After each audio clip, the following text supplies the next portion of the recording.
Welcome to the Great Adventurers of Old Time Radio from Boise, Idaho. This is your host, Adam Graham. In a moment, we're going to bring you this week's episode of Cloak and Dagger.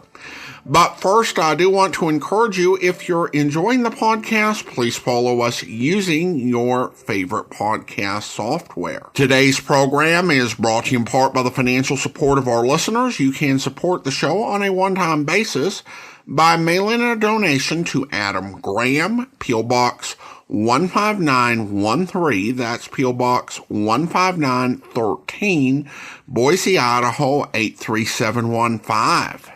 And you can become one of our ongoing Patreon supporters for as little as $2 per month at patreon.greatdetectives.net. But now, from August 27th, 1950, here is The Black Radio. Are you willing to undertake a dangerous mission behind the enemy lines, knowing you may never return alive?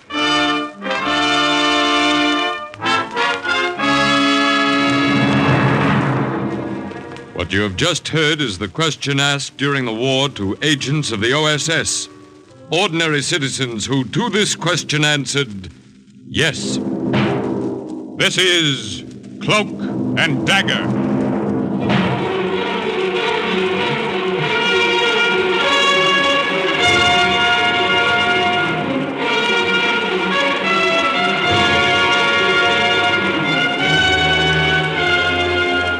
Black warfare, espionage, international intrigue. These are the weapons of the OSS. Today's story, The Black Radio, concerns an OSS agent who broadcast allied propaganda from behind the enemy lines and is suggested by actual incidents recorded in the Washington files of the Office of Strategic Services. A story that can now be told. It was one of those quiet days. The sun was splashing in through the windows, and I was marking time until lunch in the cafeteria. And a date I had with the red-headed secretary. There were just the two of us in the big gadget room of the OSS in Washington. Just me and Hank Martin. Then all of a sudden, Hank grabbed my arm. Mark, get down! Air raid, duck! Okay, what's the big idea? Oh, boy, I wish I had a camera just then. Brother, did you look scared? All right, what was that thing you just threw in a wastebasket? Just a little noisemaker. Great if you get in a tight spot and want to start a riot. All right, look, let's start from the beginning, huh? How does it work? Well, like you see. It's not very big, just about the size of a lemon.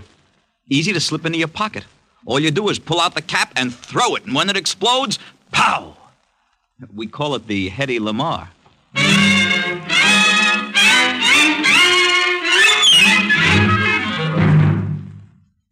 Major Langer, I have a job for you. Yes, sir? When our armies cross the Rhine into Germany, Freiburg will become a strategic city. The less resistance we get from the people when we make that advance, the less lives will be lost. Up to date, we have no report of any underground or partisan movement there. Mm-hmm. And OSS wants me to go in there with a black radio and soften them up. Is that it, sir? Right. Cut in on the Nazi local stations. Broadcast the information we want them to get. Mm-hmm. Another of our agents infiltrated that area over 3 months ago to get acquainted with the city and locate suitable hiding places for the radio. Of course, sir, it'll have to be moved every time we use it. Yes, that's right. Now, we haven't heard from our agent since she was sent in. We didn't want her to run the risk of trying to contact us. Did you say she, Colonel? That's right. Have you any objection to working with a woman, Major? Oh, no, sir. No, sir. Hmm? Her name was Lucille, the Colonel said. I wondered if she was anything like the redhead, Miss Lucille. Nobody had heard from her for months. Maybe she'd been caught. Maybe the Nazis had twisted out of her the reason she'd been sent to Freiburg. Maybe I'd have a reception committee of Germans waiting for me. It gave me something to think about on the plane flying over the Black Forest in Germany a few weeks later. There's your rendezvous point straight ahead, Major. Straight ahead and straight down, you mean? Running in. Ready. Ready? Go. Good luck. I tossed the radio out first, then I jumped after it. No matter how many times I jumped, it was always the first time. The feeling of falling. Sick feeling. Like a dream. I came to with a jolt. A sharp pain across my thighs from the pull of the strap and the crack of the chute. Then, air all around me. I looked down on a black forest that was blacker than ever at 0400. 4 o'clock in the morning.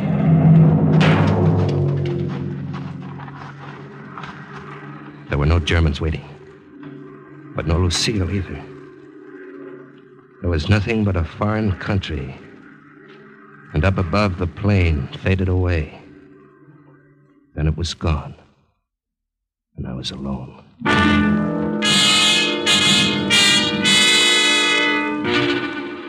The radio had floated to Earth about 50 feet away. I checked it, made sure it was all right, buried my parachute, and wondered what to do next. There was a milk wagon coming down the road. I could hear the milk cans swaying with the movement of the cart. I could see a shadowy figure holding the reins. I dragged the radio behind a clump of bushes, and then I waited for the wagon to pass.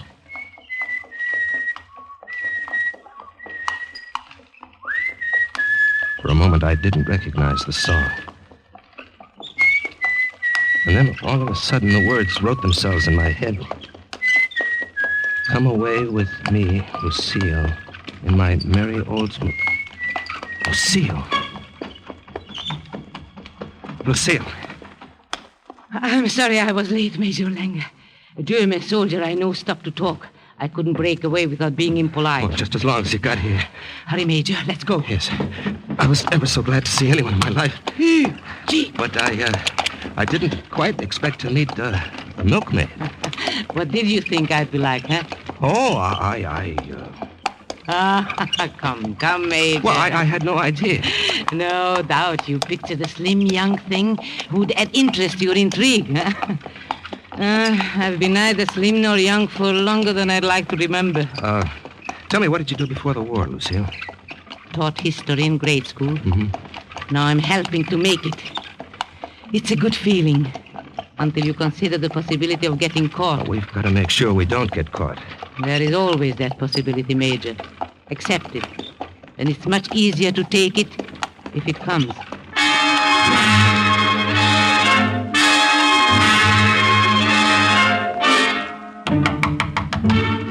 Yeah? Who is it? May I come in? Well, what do you want? It's your neighbor across the hall. I wish only to make your acquaintance. My name is Gruber. Am I disturbing you, Herr Lange? Well, you know my name, I see. As a poor old widower, alone in this world with very few interests outside of the future of the fatherland, that is, I make it my business to know everyone in this rooming house. Oh, do you? You arrived in Freiburg only a few days ago, Nein? That's right. You have a medical discharge from the army. You were wounded at Anzio. Is there anything about me you don't know? Oh, no. Do not take offense, my friend. I asked the landlady about you. It was she who told me. Your information is right, Herr Gruber. Yeah. I was wounded. Yeah. I spent 2 months in a hospital. Yeah. And I'd like to be left alone. Yeah. Oh, you are bitter. Yeah. A civilian life will not be easy, but you must mix with people, make friends. Don't keep too much to yourself. Now, here, I brought with me this bottle of schnapps and 2 small glasses. Will you not join me? Well, Here. To the future, Herr Lange. Well, I'll drink to that.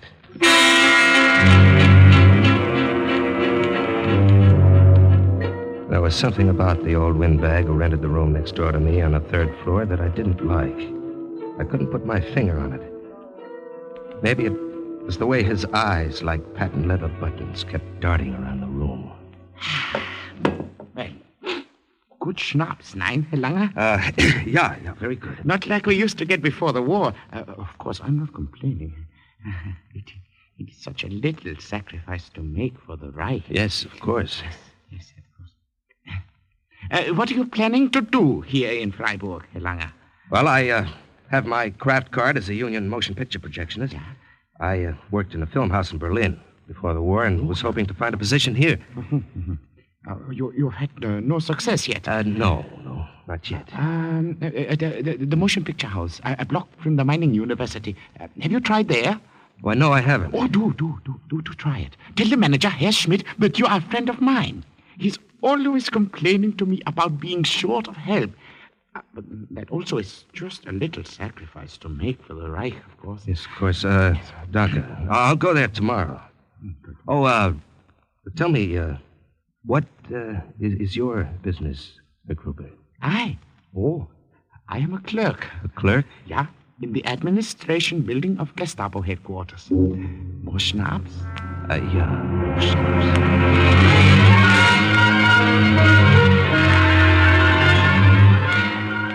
I may not have liked the old windbag, but I took his lead anyway. I went to the movie house near the university and got myself a job there on a day shift. And I counted the hours until the Thursday, when I'd meet Lucille at the deserted car barn we'd agreed on. On Wednesday, I was in the projection room running a half-hour newsreel, most of which was a close-up of Hitler making a speech in Berlin and foaming at the mouth. I looked down over the heads of the audience, wondered if all of them were as enthusiastic about the Fuhrer as they pretended to be, wondered how much it would take to push them into starting their own underground, wondered how many of them would be listening to their radio the next night, listening to me. Herr Langer. Yeah, Schmidt? I came to tell you... turn that speaker down, will you? Yeah. I came to tell you you only have tomorrow afternoon off. Tomorrow afternoon, but I don't understand. Zerbrechen Sie sich den Kopf.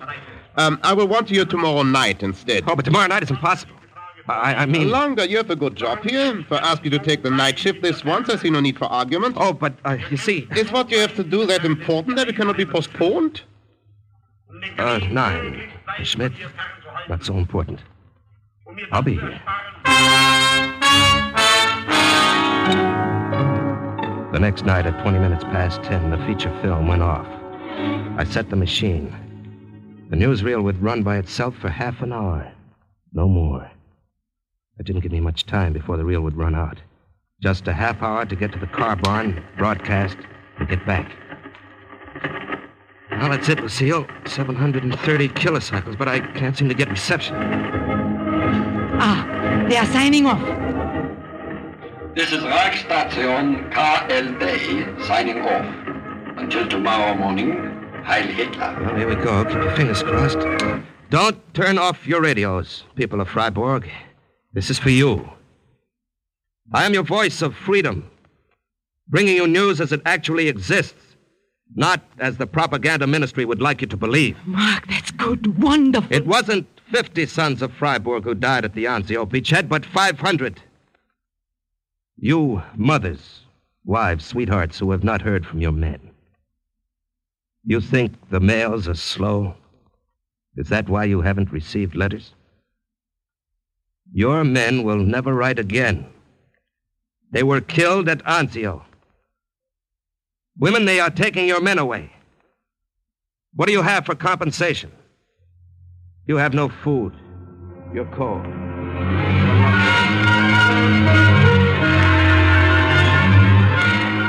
And the political leaders want to sacrifice everything but themselves. Haven't you sacrificed enough? Mark, it's late. It's all right. And now, until another time soon, this is the voice of freedom. Good night. I will not say Heil Hitler. I say instead, God be with you. The first of many. God be with us both.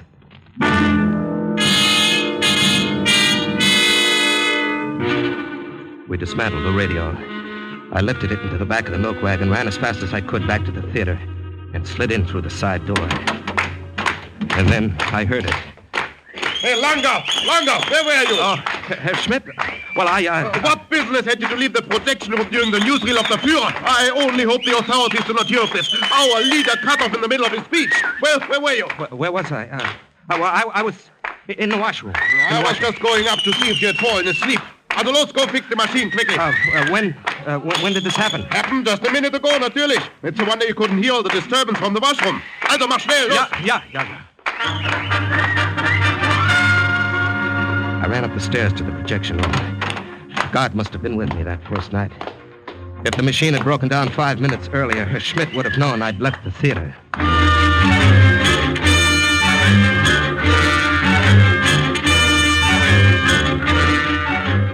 The next week, and the next, and the next, we were on the air. We moved the radio to a deserted warehouse, to a cave in the Black Forest, to a barn on the outskirts of town. As the voice of freedom, I told the people of Freiburg, "You are fighting a lost cause. The losses of the Luftwaffe are 75% higher than reported. Resistance in all German-occupied territory is growing stronger."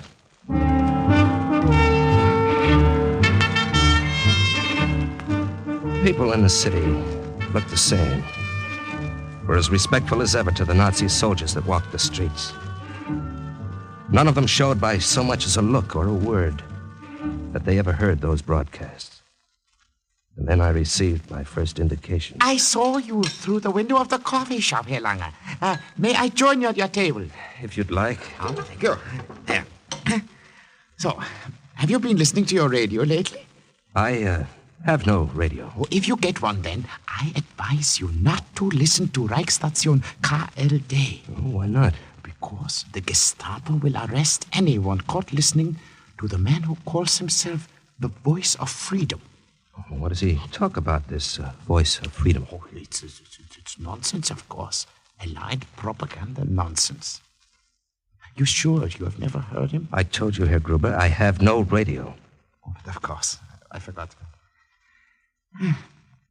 Why is it, Herr Lange, I have the feeling I've seen you somewhere before? It was ridiculous to suppose that he had ever seen me before, but he told me one thing. The people were listening. And the Gestapo was looking for me. Unser Führer wird uns siegreich aus dem Krieg bringen. Hör nicht auf Mark. Mark, with that cough of yours, perhaps I'd better broadcast tonight. No, I'll be all right. People of Freiburg, this is your voice of freedom. I want to tell you, my friends, how step by step Hitler has developed his program. Step by step he has carried it out successfully. First he took our men and destroyed them. And now Hitler is destroying our cities and our factories. Allied bombings will destroy all Germany. Our men are already dead in 100 battlefields. This is the Fuhrer's greatest achievement for Germany. He is accomplishing it all in less than 12 short years. 12 short years of Hitlerite success. They are jamming the radio, Mark. You'd better sign off. It's all right. This is the voice of freedom saying good night. I will not say Heil Hitler. I say instead, God be with you. I'm afraid they may be closing in. Yes, Lucille, it's the first time they've jammed our broadcast. We'll have to move fast. Dismantle the radio and get out of here. The wagon is right outside. Hurry.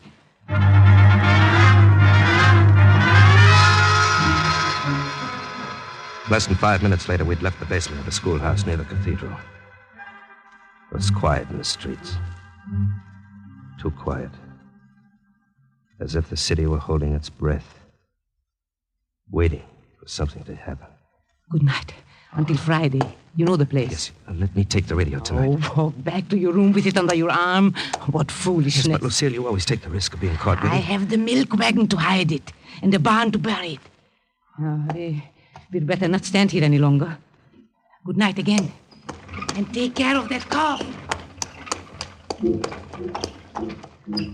I started to walk quickly in the opposite direction.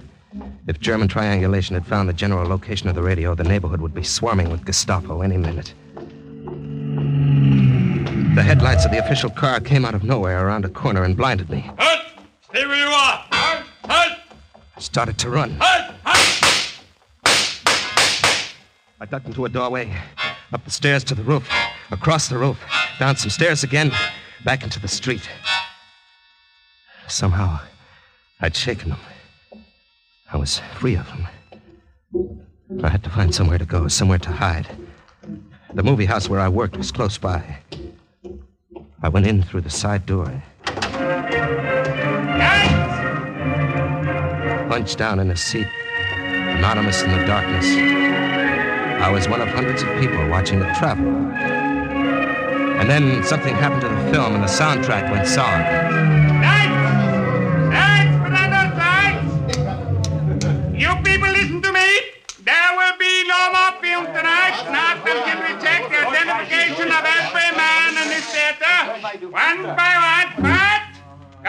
We're looking for a man who is seen coming into this theater through the side door. A man who is wanted for questioning by the Gestapo. You will file out the exit one by one and row by row with no talking. Women to the right, men to the left. There will be no more... Maybe my forged identification would pass inspection easily. But the men who were chasing me had a general idea of my height and weight. I couldn't take the chance.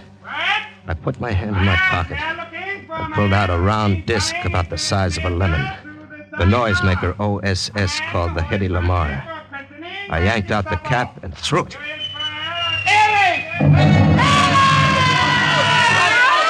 It started a riot, all right. The soldiers couldn't hold them back. They practically walked over them in their rush to get out. And I walked out, too, swept along in the tide of panic.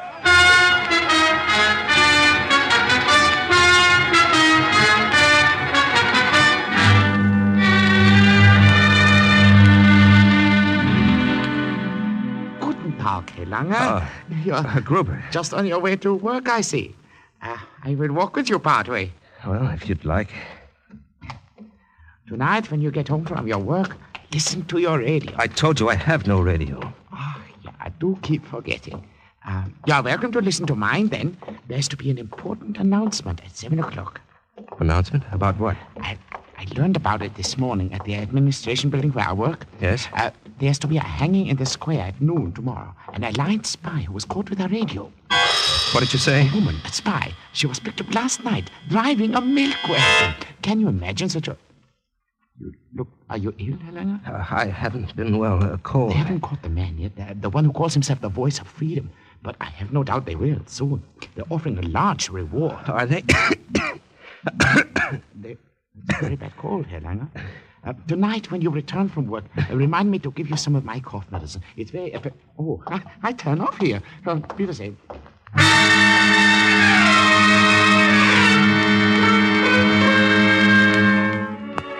I didn't stop by for the cough medicine. After work, I locked myself in my room and stayed up all night, looking out of the window, up at the ice-blue stars that hung over Germany. And I tried to think of something to do to help Lucille. Before noon the next day, I went to the square, but I still didn't have the answer. Isn't it frightening, Herr Lange, the way an execution will draw the people like flies to honey? Is it fascination, do you think, of seeing someone else suffer? You tell me, Herr Gruber. You should know you're here. So I am. But then, so are you. What? Whoa! Woman, have you anything to say before you die? People of Freiburg, remember what you heard on your radios. Remember what the voice of freedom told you. It was the truth. The truth. Your leaders are betraying you. Goodbye, citizens of Freiburg. I will not say Heil Hitler. I say instead, God be with you. It happened quickly. It was all over. And I hadn't done a thing to stop it.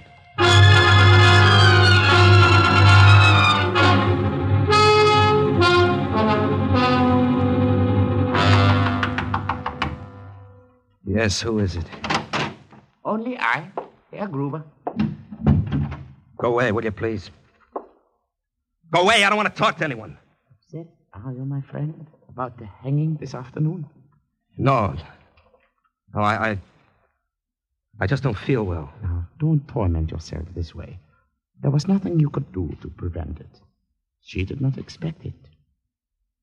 What are you talking about? Trust me. You have no one else to trust. The Gestapo is going to check and cross-check every man's papers. Every man in Freiburg. Are you sure you can stand a thorough investigation, Lange? You're crazy. Are you accusing me? You are the voice of freedom. I suspected it for a long time. I was never sure. I was afraid to step forward soon. Now, look. No, listen to me. I know you don't like me. I have not liked myself for years. Afraid of my own shadow. Afraid to think. Afraid. But no longer. Herr Gruber, look. I am a discharged soldier from the Wehrmacht. I have my... Your face looked familiar. It was not your face. But it was something about you. Your voice.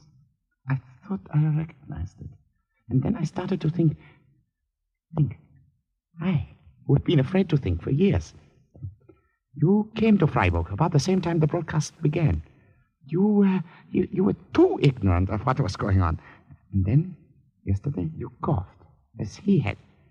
I was almost sure then. Now, today, I watched your face when she was hanged. And then I knew. Herr Gruber. Trust me. You have no one else.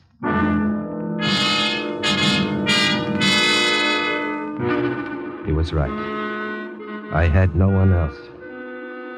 And I had to get out of Freiburg. Gruber offered to drive me across the bridge that night. From there, it would be only a few miles to the border of France. With his official pass from Gestapo headquarters, Gruber would be able to get past the guard.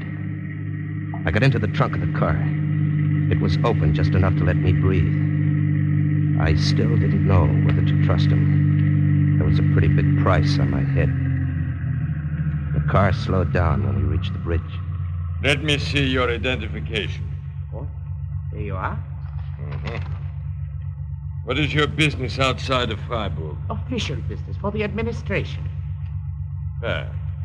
This looks all right. I have orders to search all cars. Well, you can see there's nothing in mine. Please, will you hurry? This is official business for the Gestapo. One moment, not so fast. What's in your trunk? The trunk? Well, go see for yourself. I have an American spy there. I'm smuggling him across the border. Don't be impudent. You understand? I'm sorry. I was just having my little joke. But I don't like jokes. You work as a clerk for the administration, so your head swells. You think you're Himmler. All right, pass. I'm sorry. All right, pass.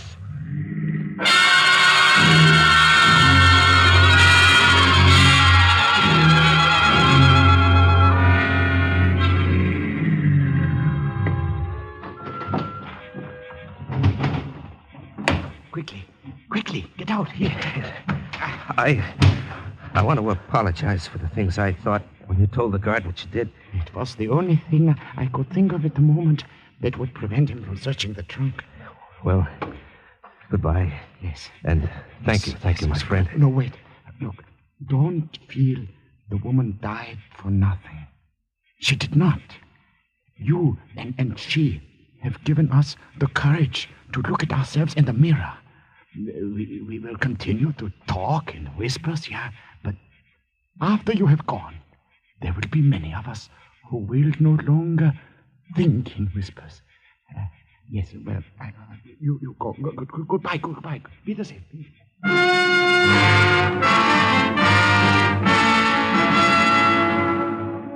Major Mark Langer made his way back to Allied lines.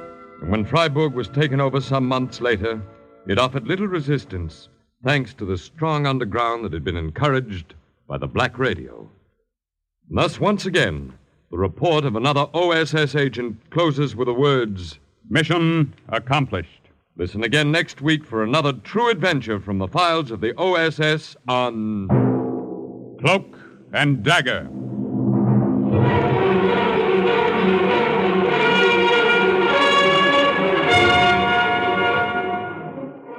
Heard in today's Cloak and Dagger adventure as Mark was Larry Haines, Lucille, Lily Darvas, and Gruber, Barry Kroeger. Others were Raymond Edward Johnson, Arnold Moss, Stefan Schnabel, Bob Wile, and Jerry Jarrett. Script was written by Winifred Wolfe and Jack Gordon. The music was under the direction of John Garth. Sound effects by Chet Hill, Dick Gillespie, and Art Cooper. Today's OSS adventure was based on the book Cloak and Dagger by Corey Ford and Alistair McBain. This program was produced by Louis G. Cowan and Alfred Hollander under the direction and supervision of Sherman Marks. 3 chimes mean good times on NBC. There's mystery and music tonight on NBC. The mystery is Sam Spade's latest case in which the romantic private eye solves the caper of too many clients. The music is the NBC Symphony Summer Concert with Antal Durati as guest conductor, and the American album of familiar music, one of radio's best-loved musical programs, which returns to the air tonight. 3 times mean good times on NBC.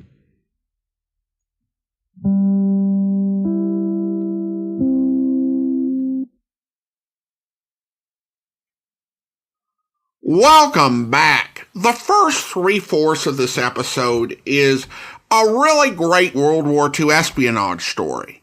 And then the final minutes really take it to another level in terms of drama. The death of Lucille was so powerful.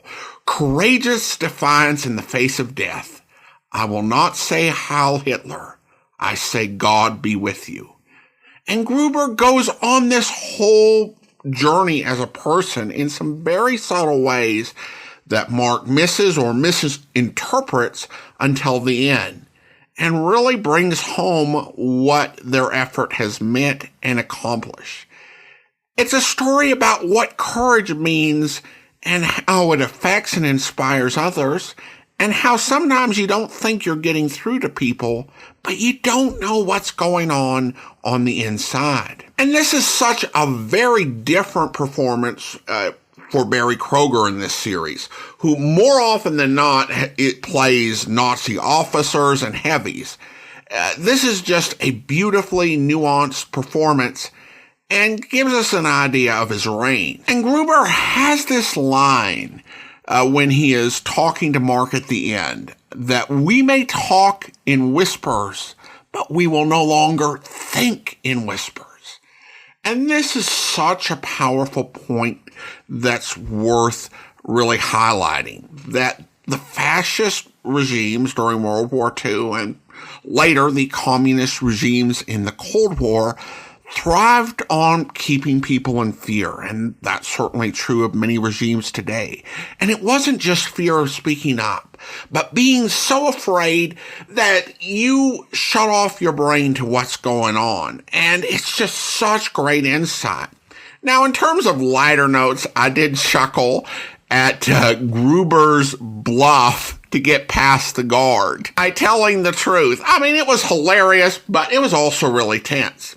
And going further towards the other part of the story, when Mark was jumping out of the plane, I couldn't help but think about another Larry Haines appearance in this series and jumping out of the plane and how that went, and thought, yeah, he definitely did have reason to be nervous. Listener comments and feedback, and we start out over on Spotify, where Mechanic66 comments regarding Roof of the World. How was it possible that Louise Barclay could pronounce Himalayan as Himalayan? Didn't they have rehearsals?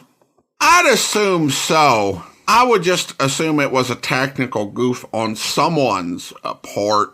It's even possible that someone gave her the idea it was Himalayan. Or it could be a mistake she made while recording and they just decided it was not worth the effort to change it, or somebody missed it. Emmett writes regarding the episode on Facebook, dang, I like the show. Too few of them were made. Every episode has me guessing. Like today, I thought maybe the Nazi was going to flip to the Americans. The writing is uniformly good. It was also a lot of fun to hear Ralph Bell in there. I think he was one of the Tibetans. I believe so as well.